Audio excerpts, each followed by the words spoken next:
Welcome to today's presentation.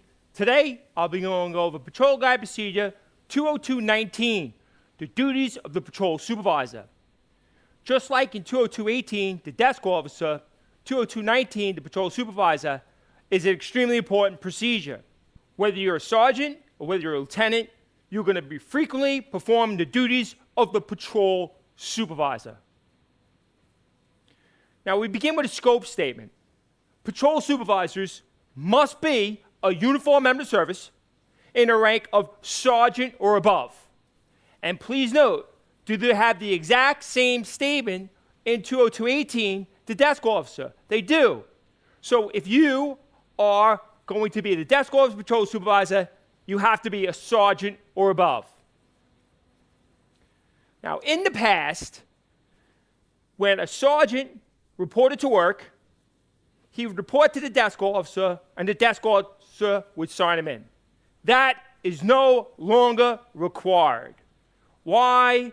Because now the patrol supervisor will comply with AG 322.20 attendance application guidelines when reporting for a tour duty and at the completion of the tour. Because in that administrative guide procedure that I have an interactive learning module for, you're required to scan in and out via the attendance capture kiosk station by transmitting their identity. And in that procedure, it states, this applies to all members of the service except for department attorneys. And in that procedure, they tell you there are 3 ways to scan in and out via the attendance capture kiosk/station. You could utilize the AIM application, the Access Identity and Management application, and you have to transmit within 15 feet. It also says you could scan your ID card. And lastly, a supervisor, the desk officer, will manually enter you. But we go over this procedure extensively in the Administrative Guide series. And I recommend that you make sure you study and know 322.20, the attendance application guidelines, extensively. It's something that's done every day by all members of the service. Next, we got to talk about operations. Very important. We have to be careful. We do not want to mix up the responsibilities regarding operations of the patrol supervisor with either lieutenant platoon commander or the desk officer. Because when you see the words field operations, it's going to be the patrol supervisor's responsibility. He supervises all police field operations within the command during the tour of duty. But don't mix it up with the lieutenant platoon commander. Because if you see the word command operations, then you know the lieutenant platoon commander is responsible for all command operations during the tour performed. And lastly, we don't want to mix it up with the desk officer. Because if you see the word police operations, that's the desk officer's responsibility. He's responsible for police operations within the command during the tour. Very easy to mix this up. Patrol supervisor, field operations. Lieutenant platoon commander, command operations. And desk officer, we know police operations. Be careful. And then they go over on what radio runs patrol supervisors have to respond to. And I have a little acronym I've used for a really long time, and that's WEBS. The patrol supervisor will immediately respond to and direct activities at radio runs involving any W for weapons, and they give you examples like firearms and knives, the E for emergencies, the B for burglaries, and the S for serious crimes. So you are required to respond and direct activities at radio runs involving WEBs. Once again, weapons, emergencies, burglaries, and serious crimes. And of course, you're going to document that you respond. Yes, you make appropriate digital activity log entries. Now, I like that they added this point to this procedure. This is relatively new because they make it very clear who conducts roll call. According to 202.19 patrol supervisor, the patrol supervisor conducts roll call, and they even tell you when. 5 minutes after the start of tour. 5 minutes after the start of tour. And they refer you to Patrol Guide Procedure 212.01 roll call. Now, understand that the Lieutenant Platoon Commander, he will supervise roll call, but here it is the patrol supervisor's job to conduct roll call. Now, we have to be careful with the next 2 points I'm about to go over. Because in the first point, we have to confer with certain individuals. And the next point, it says you're going to have to notify certain individuals. And they're both related because they both talk about important matters. The first situation, confer with the following concerning, here it is, trends observed or other matters of mutual interest and importance. I want to repeat that. Trends observed or other matters of mutual interest and importance. Because if you see trends observed or other matters of mutual interest and importance, you will confer with these 6 individuals. You can confer with 2 captains, 2 lieutenants, the desk, and a specialty sergeant. You confer with the commanding officer. You confer with the executive officer. You confer with the operations coordinator. You confer with the lieutenant platoon commander. You confer with the desk officer. And you confer with the quality of life sergeant. Confer with these 6 individuals regarding trends observed and other matters of mutual interest and importance. And don't mix it up with this next point, because you're going to have to keep the lieutenant platoon commander or the desk officer notified of current matters of importance. Simple term. Who do you keep notified of current matters of importance? It's either going to be the lieutenant platoon commander or the desk officer. Be careful of the or here. Prior promotional exam, knowing it's not both, it's one or the other. Tell the lieutenant platoon commander or the desk officer of current matters of importance. Don't mix up those 2 points. Now, this next statement is a very generic statement, so I tell you to be careful about it. Because the patrol supervisor will conduct investigations and submit reports as required, including, but not limited to, injuries to members of the service, whether they're uniform or civilian, or damage to department property. And in 202.19, again, it's a very generic term. Hey, investigate these type of incidents. But we have separate procedures that handles these incidents. We have line of duty injury or death, 330.03. Okay, I have a core video on it. I have an interactive learning module on it. The patrol supervisor does not always investigate those incidents. Okay, but they stated here that he does. Just be careful. And also in 217.10, damage to department property. Does the patrol supervisor investigate damage to department property in 217.10? He does. So just be aware, this procedure, patrol supervisor, 202.19, he will conduct investigations and submit required reports for injured members of the service and damage to department property. Seatbelts. Oh, they love going to seatbelts. We got to know everything about seatbelts, because it's the patrol supervisor's responsibility to report serious deficiencies in RP seatbelts to Lieutenant Platoon Commander, or in his or her absence, directly to the commanding officer. Be careful here.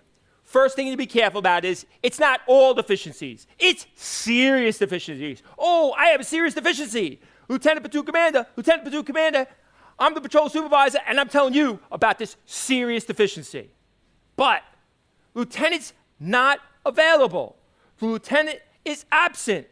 Well, who am I going to tell if the lieutenant platoon commander is unavailable? He's absent. Hey, commanding officer, the lieutenant's not here, so I got to tell you about this serious deficiency regarding the seatbelt. Okay. Now, the next statement is very generic, and they don't provide us much information here. They say, take appropriate action if defects in seatbelts are deemed to be of a nature not consistent with normal usage. What action do we take? I don't know. We take appropriate action. In addition, be vigilant for indications that members are disabling or improperly using seatbelts. Example, buckling seat behind the occupant's body or behind the seat. Be vigilant for those type of conditions. What do? I don't know, but be vigilant. But we have one more point about seatbelts. Vandalism. You're the patrol supervisor. You determine that a seatbelt has been vandalized. Somebody intentionally damaged a seatbelt. Very simple. You, the patrol supervisor, report all vandalism to RMP seatbelts to who? To IAB, to the Internal Affairs Bureau. Vandalism. Tell IAB. Serious deficiencies. Tell Lieutenant Platoon Commander or, in his absence, the commanding officer. Now we have a platoon-specific duty. The 1st Platoon Patrol Supervisor, the 2nd Platoon and 3rd Platoon Patrol Supervisor does not perform this duty. Only the 1st Platoon Patrol Supervisor will visit various locations within the command at different times during the 1st Platoon to ascertain that the uniformed member of service are performing duty at all times. You're making sure on the midnight nobody's sleeping. Everyone is performing duty like they're supposed to do. They're not cooping. 1st Platoon Patrol Supervisor's responsibility. And of course, you're the patrol supervisor. You're on patrol. Are you wearing a uniform? Are you in the bag? Yes. You will patrol command in uniform as directed. And you're going to be cognizant of crimes and other conditions within the command and instruct police officers concerning activities that affect their sector or post. And I like my little example here. Sector Adam, there's a burglary pattern in your sector. I like it because I am cognizant of crimes that are occurring in my command. And I'm instructing officers of conditions that affect their post. You, as the patrol supervisor, will supervise the inspection of department vehicles assigned to members of the platoon. Yes, patrol supervisor, supervise the inspection of those department vehicles. And we know in 219.01, we know in that procedure that the operator inspects the vehicle, and you, in this procedure, the patrol supervisor, supervise those inspections. Now, we have to be very careful about visits. Know your visits. And there are really 2 different types of visits. There are visits to foot and RMPs, and there are visits regarding special posts or hospital posts. 2 different types of visits. First visit is dealing with the foot and RMP. You will, as the patrol supervisor, visit uniformed member service assigned to foot and radio motor patrol frequently and at irregular intervals. Okay, be careful here. How often do it? Frequently. At what type of intervals? Irregular intervals. Okay, and that is for foot and RMP. But do we have to document that we visited this officer? We do. Where do we document? Do we document it in their digital activity log and in our digital activity log? Yes. You are going to be required to record all visits by entering time, name, and assignment in digital activity log and signing the Uniformed Member Services digital activity log. So I write in my digital activity log, okay, his time, name, and assignment, and I sign his digital activity log. So you're writing in your digital activity log as the patrol supervisor and the Uniformed Member Services digital activity log that you are visiting. Now we have a new point here. This is what I call the Adams Rule. Because you, as the patrol supervisor, will ensure members of the service do not congregate or engage in unnecessary conversation with other members of the service while on post, absent police necessity. Because Adams was out there, the mayor, he seen a bunch of cops talking in a group. He didn't like it, went back and complained, so they added this to this procedure to the patrol guide. Okay, you as the patrol supervisor, make sure they don't stand around and bullshit. No congregating, no unnecessary conversation while on post. The second type of visit. First type of visit was for RMPs and foot posts. Next type of visit is for hospital and special posts. The patrol supervisor will visit uniformed member service assigned to hospital and special posts at least once each tour. And when you visit these hospital and special posts at least once each tour, are we going to document it in our digital activity log? And are we going to document in the officer's digital activity log? Yes. You record all visits by entering time, name, and assignment in digital activity log and signing your uniform member service digital activity log. So I, the supervisor, the patrol supervisor, enter in my digital activity log time, name, and assignment. And then I sign the uniform member services digital activity log. Now let's talk a little bit about radio. What are your responsibilities as a patrol supervisor regarding radio? You will ensure that radio assignments directed to members assigned to a sector or post are acknowledged, making sure the cops are answering their radios. Okay, and when we talk about this, I think of discipline, because what level of discipline is it if somebody doesn't acknowledge a radio run? That is actually Schedule B command discipline. So it's your job to make sure they're answering the radio. So at 23:15 hours on the 4 to 12, the tour's almost over, and Sector Adam gets a missing, and they don't answer the radio. They don't answer the radio for that missing. Well, guess what? It's your job to ensure they do answer their radio, even at the end of the tour. And another responsibility regarding radio. You direct RP units to resume patrol when service is no longer required. Yeah, you may be at a 1013, and you get to the scene, and you stabilize the situation, everything's under control now, and the cops keep coming. What's your job as the patrol supervisor? Central, be advised, everything's under control here. Have everyone not on the scene, please resume patrol. Okay. And now, derelictions of duty. What is a dereliction of duty? I have no idea. But on exam day, if they tell you you became aware of a dereliction of duty, what are you going to do as the patrol supervisor? You're going to report that dereliction of duty to the commanding officer. Hey, commanding officer, guess what? Here's a dereliction of duty. You let the commanding officer know about derelictions of duty. Who? The commanding officer. And then what are your responsibilities regarding meal? And we have two different points here. You are going to be, one, required to notify the switchboard operator of the location where the meal will be taken, which is rather unusual. Let the telephone switchboard operator know on where you're taking your meal. All right, and relieve the lieutenant platoon commander or desk officer for meal when designated. So if you're designated to relieve the desk, you're designated to relieve the lieutenant on patrol, you should do so. Now, understand that in 212.02, procedure regarding meals, in that procedure, you are also, as the patrol supervisor, required to let the radio dispatcher know that you're taking meal, and it's done via landline. Now, this next point, it's laughable on how many times they've gone to this on prior promotional exams. You, as that patrol supervisor, will direct the uniform member service assigned to scooter duty to report to the lieutenant platoon commander or the desk officer for reassignment when weather/road conditions make scooter operation dangerous. So you're a patrol supervisor, you're driving around, you observe an officer who is assigned to a scooter driving around, and it starts raining.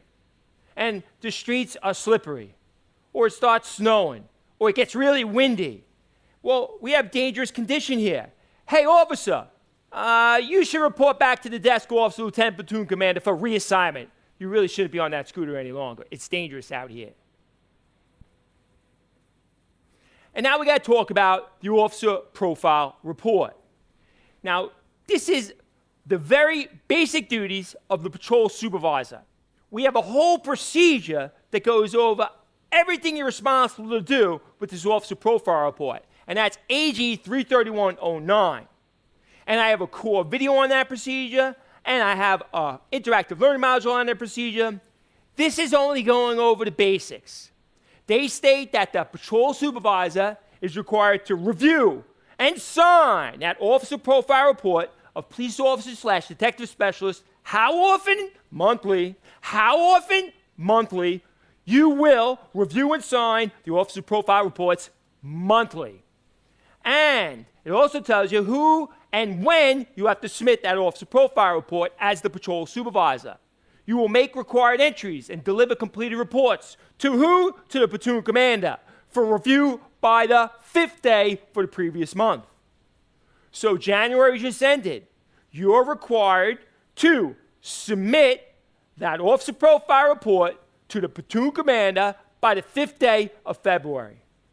Note who you're submitting to, the platoon commander, and note when you're submitting it by the 5th day. The patrol supervisor will supervise the members' 1, performance of duty, 2, you test them knowledge of the command conditions, and 3, you will closely evaluate members' activity. And what happens if you, the patrol supervisor, want to recommend somebody for a special assignment, or a detective designation, or a change of an assignment? Are you going to have to put it in writing? Yes. And who are you going to submit it to? You're going to submit it to a commanding officer, as I said, in writing, recommendations for 1, special assignment, 2, detective designation, or 3, change in assignment for members under your supervision. For the cops who work for you, you want to recommend them, put it in writing, and you're going to submit it to your commanding officer. You will evaluate driving habits and abilities of members of the platoon and take corrective action as necessary. You're going to also, dealing with vehicles, you're going to make sure to supervise the inspection upon vehicles, and now you're making sure they know how to drive. You evaluate their driving habits. And very important, the AVL, the automatic vehicle location feature. Okay, now, they tell you what the AVL feature allows you, the patrol supervisor, to do. You will use that automatic vehicle location AVL feature in the domain awareness system, the DAS, to monitor the location of RMP units during the tour to enhance the safety of member service and to ensure proper delivery of police services. But the big question is, what happens when it is not functioning? It's broken. It doesn't work. You, the patrol supervisor, find out the AVL feature is not working. Who do you have to notify? Very simple. The patrol supervisor notifies the desk officer if an AVL is not functioning. Now, let's be careful, because we talk about in 202.18 the duties of the desk officer. When he finds out an AVL device is not functioning, who does he tell? The desk officer picks up the phone, calls the Information Technology Bureau service desk, and he's going to document that notification in the telephone record. But you're the patrol supervisor. You tell the desk officer tells ITP service desk. And then the question is, if you find out that this AVL device is not functioning in the vehicle, should we take the vehicle out of service? And the answer is generally no, but they tell you when you should. Do not remove department vehicle from service for an inoperable AVL unless directed to do so by either IAB or Fleet Services Division. There it is. IAB says take it out of service. Fleet Services Division says take it out of service, take it out of service. But if they don't tell you to take it out of service, you keep it in service. Generally keep it in service. Now we have to talk about the Salesforce application. Will the patrol supervisor utilize the Salesforce application? Yes, he will. The patrol supervisor will utilize the Salesforce application to assist in supervising and conducting quality of life operations as applicable.